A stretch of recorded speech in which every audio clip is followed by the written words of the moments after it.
Once a year, all of Ishmael goes on a field trip, and last year was the first time this field trip was associated with CAS. Not only this, but it was the first time that it was the students were given a choice, and I was given the choice between Hanoi, Telunis, and another location in Indonesia. Prior to the trip, I was feeling mixed emotions, and they weren't necessarily positive. I chose initially to go to Hanoi, but the trip was full, and the supervisor of the entire field trip, Ms. Barracliff, actually encouraged me to go to Telunis. So I did. And I was nervous because it was my first international trip without any of my family, and that's my brother or my parents. That's pretty scary for me. And not only this, but we had no cell phones, which means we were completely disconnected from the outside world, which for me is a pretty intimidating thing, and even for you teachers it is. We were meant to meet at 5 a.m., and knowing me, I was unorganized, and I didn't pack the night before, so I ended up waking up at 3:30 in the morning.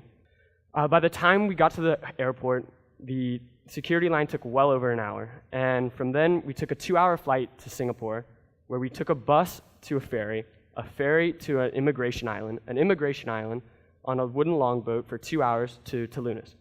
It was definitely a long day of travel, and by the time I was arriving, it was dark, I was tired, I was grumpy. After the restless night of nerves, my friend and I, Sam, actually snuck out and at 5 a.m., and as the sun was coming up, the dark water became transparent, and it was beautiful. The vast ocean became sprinkled with the thousands of Indonesian islands, and the intimidating jungle became filled with lush greenery and vibrant colors. And at that moment, I began to think, maybe this trip won't be so bad.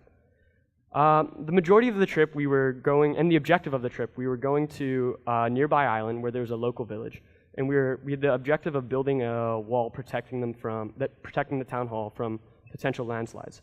And this is pretty important for the region because it's constantly being bombarded with powerful storms like typhoons. After one of the days of intense manual labor, we got to stay with one of the locals. And initially, coming from definitely a privileged background, I was like, oh God, this is gonna be intense. But I can easily say it was the best experience I've ever had in my entire life. Luckily, the teacher with me spoke Bahasa, which is the local dialect in Indonesia, and I got to learn so much more about the culture. And it came into conversation about why they have so many children on average per family, and it was roughly 5 per family. That's because the infant mortality rate's so high in the village that on average 1 to 2 children will die per family. And they need to have more children because they need them to take care of them when they're older because there's no systems put in place like a home or a care for when they become older. So they need to have more children.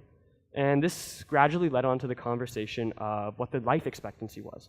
And I found out it was only 60 years old, which that was intense because my parents are approaching that age, and I like to think I have a long time left with them. And to know that, it really put my own issues into perspective and made me much more grateful for what I truly have. Looking back, I can easily say this was the most influential experience of my life. And although it wasn't the most luxurious trip, it was the best trip I've ever been on, and I would recommend it for any other school and any other grade at Ishmael. Thank you.